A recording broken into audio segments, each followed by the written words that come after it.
అందరికీ షలోం. ఇప్పుడు టెబెట్ నెల గురించి మనం కొన్ని విషయాలు తెలుసుకుందాం. ఇస్రాయేలు క్యాలెండర్లో 10వ నెల అయిన టెబెట్ శీతాకాలంలో వస్తుంది. నిజానికి మొత్తం శీతాకాలాన్ని కొన్నిసార్లు ఇస్రాయేలీల సంప్రదాయంలో టెకుఫాత్ అంటే టెబెట్ సీజన్ అని పిలుస్తారు. ఎస్తేరును 10వ నెలలో అంటే టెబెట్ నెలలో అహష్వరీషు రాజభవనానికి తీసుకువెళ్లారని మనం చదువుతాము. ఈ నెలకి టెబెట్ అనే పేరు రాకముందు దీనిని 10వ నెల అని పిలిచేవారు. ఈ నెల ఇస్రాయేలు చరిత్రలో ఒక ముఖ్యమైన సమయం. 10వ నెల 10వ తేదీ బాబిలోనియా రాజు నెబుకద్నెజరు అతను మరియు అతని మొత్తం సైన్యం యెరూషలేమునకు వ్యతిరేకంగా వచ్చి దానికి వ్యతిరేకంగా శిబిరం వేసి దాని చుట్టూ ముట్టడి వేసి యెరూషలేమును చుట్టుముట్టడం అనేది జరిగింది. ఈ నెలలో 10వ రోజు ఉపవాసం. మషియాకు కాలంలో 4 ఉపవాస దినాలు సంతోషం, ఆనందం మరియు మంచి పండుగలుగా మారతాయని జకర్యా వివరించడం మనకు తెలుసు. వాటిలో 10వ ఉపవాసం కూడా ఉంటుంది. ఇది టెబెట్ 10వ నెల 10వ రోజును సూచిస్తుంది.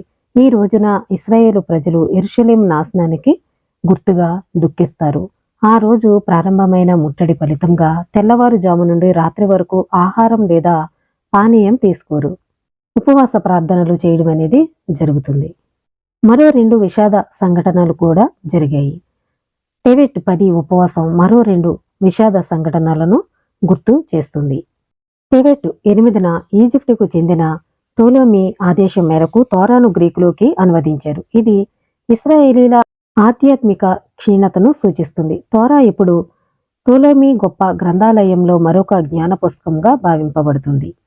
టెబెట్ 9 అనేది బాబిలోనియా నుండి ఇశ్రాయేలు దేశానికి తిరిగి వచ్చి యెరూషలేములో ఆలయాన్ని పునర్నిర్మించాలని నాయకుడు ఎజ్రా ఇశ్రాయేలు జీవితం మరియు ఆచారంపై చెరగని ముద్ర వేసిన ఈ గొప్ప నాయకుడి మరణం తీవ్ర సంతాపాన్ని కలిగించింది. అయినప్పటికీ ఈ నెల దుఃఖంతో నిండిపోకూడదని 3 సంఘటనలకు ఒకే ఉపవాసం ప్రకటించారు. ఆలయ సమయంలో ప్రతి నెల ప్రారంభంలో సెలవు దినం ఉన్నప్పుడు ప్రతి సమాజంలోని ఇశ్రాయేలు ప్రజలకు ఆ నెల ఎప్పుడు ప్రారంభమవుతుందో తెలియజేయడానికి మనుషుల్ని యెరూషలేం నుండి పంపించేవారు. తద్వారా వారు సెలవు దినాన్ని ఎప్పుడు ఆచరించాలో తెలుసుకుంటారు. కానీ టెబెట్ ప్రారంభంలో పరిగెత్తే వారిని బయటకు పంపలేదు. ఒకరోజు ఉపవాసం రద్దు చేయబడుతుంది కాబట్టి ఆ సమయంలో అది తప్పనిసరి అని పరిగణించలేదు. టెబెట్ అనే పేరు బబులోను ప్రవాసంలో ఇశ్రాయేలు ప్రజలు స్వీకరించారు. దీని అర్థం మునిగిపోవడం అని నమ్ముతారు.